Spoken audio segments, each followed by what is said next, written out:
मस्के साहेब, सुनावणी संपलेली आहे. 1.5 तास कपिल सिब्बलांचा आजचा युक्तिवाद. एकनाथ शिंदेच्या मुख्य नेते पदासह त्यांनी निवडणूक आयोगावरती आक्षेप घेतल्याचं बघायला मिळालेलं आहे.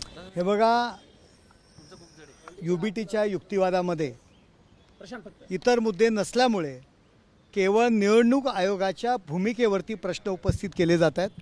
त्याला विलन ठरवण्याचा ते प्रयत्न करत आहेत पहिल्या दिवसापासून. त्यात वेगळं काही नाही आहे.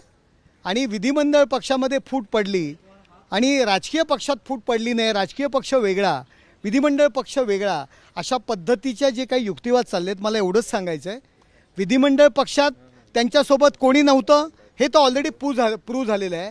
परंतु राजकीय पक्षामध्ये, संघटनेमध्ये 90% वरती आमदार, विविध जिल्हाप्रमुख असू द्या, नेते असू द्या, उपनेते असू द्या, शाखा प्रमुख, विभाग प्रमुख, अंगीकृत संघटनेचे सर्व पदाधिकारी, अध्यक्ष, युवा सेना असेल, हे सर्व पदाधिकारी आणि कार्यकर्ते एकनाथ शिंदे साहेबांच्या नेतृत्वाखाली काम करत आहेत. त्यांचं नेतृत्व त्यांनी स्वीकारलेलं आहे. त्यामुळे फक्त विधिमंडळ पक्षात फूट पडली असं जे म्हणतात तसं नाही आहे. संघटनासुद्धा 90%च्या वरती संघटना आज एकनाथ शिंदे साहेबांचं नेतृत्व स्वीकारलेलं आहे. आणि आज नंतर झालेल्या निवडणुकांमध्ये सुद्धा 60 आमदार, आमचे खासदार, जिल्हा परिषदा, महानगरपालिका, नगरपालिका ह्या ज्या काही निवडून आलेल्या आहेत, त्या ठिकाणी अध्यक्ष निवडून आलेले आहेत. मेजॉरिटी आम्ही जे निवडून आलेले आहोत ते कार्यकर्ते आणि संघटना आमच्या सोबत आहे म्हणूनच आम्ही निवडून आलो आहोत ना. का फक्त लोकप्रतिनिधीच्या जीवावर नाही निवडून आलो. कार्यकर्ते, पदाधिकारी आमच्या सोबत आहेत म्हणून आम्ही निवडून आलेलो आहोत. यांच्यासोबत नव्हते म्हणून यांची ही अवस्था झालेली आहे. एकनाथ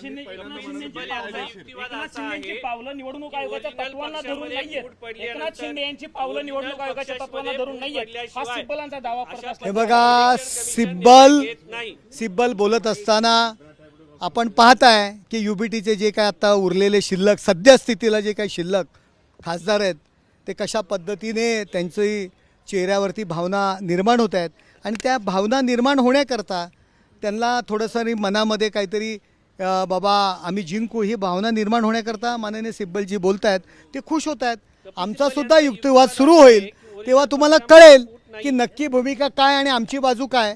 आमचे वकील जेव्हा बोलायला लागतील तेव्हा तुम्हाला कळेल. निवडणूक आयोगाकडे अधिकार नव्हता, निवडणूक आयोगाने आधी ठरवलं होतं निर्णय काय करायचा आणि मग त्यांनी सुनावणी घेतली आणि दुसरं म्हटलं की बेकायदेशीररित्या यांना मुख्यमंत्री केलं. हे बघा, अशा पद्धतीने निवडणूक आयोग ही सुद्धा एक स्वायत्त संस्था आहे, एक निर्णय देणारी संस्था आहे. त्यांच्यावरती अशा पद्धतीने टीका करणं मला तरी योग्य वाटत नाही. पहिल्या दिवसापासून यांनी स्वतःची जी कमतरता आहे किंवा स्वतःचा जो स्तर खालवलेला आहे, जे लोक यांना सोडून दिलेले आहेत, त्याचा विचार न करता निवडणूक आयोगावरती खापर ठेवण्याचा प्रत्येक वेळी यांनी प्रयत्न केलेला आणि आजही तेच करतायत. पण जेव्हा एखाद्या पक्षामध्ये फूट आहे, जेव्हा विधिमंडळ पक्षामध्ये फूट असते, त्याचा निर्णय हा विधानसभा अध्यक्ष घेतात, इलेक्शन कमिशन घेत नाही. तुमच्या बाबतीमध्ये इलेक्शन कमिशनने हा निर्णय घेतलेला आहे. राजकीय पक्षामध्ये फूट नव्हती. बघा, राजकीय पक्ष म्हणून आमचा जो पक्ष आहे तो आमचा कायम आहे. आम्ही बाळासाहेबांच्या भूमिकेपासून बाजूला गेलेलो नाही आहोत आणि जे कोण बाजूला गेलेले आहेत त्यांना लोकांनी बाजूला केलेलं आहे. तुमचा पक्ष फुटला नाही असा दावा आहे. आमचा जो ओरिजिनल पक्ष आहे बाळासाहेबांच्या भूमिकेचा, हिंदुत्ववादी भूमिकेचा, तो कायम आहे आणि जे पक्षाच्या विरोधात गेले ते बाजूला गेलेले आहेत.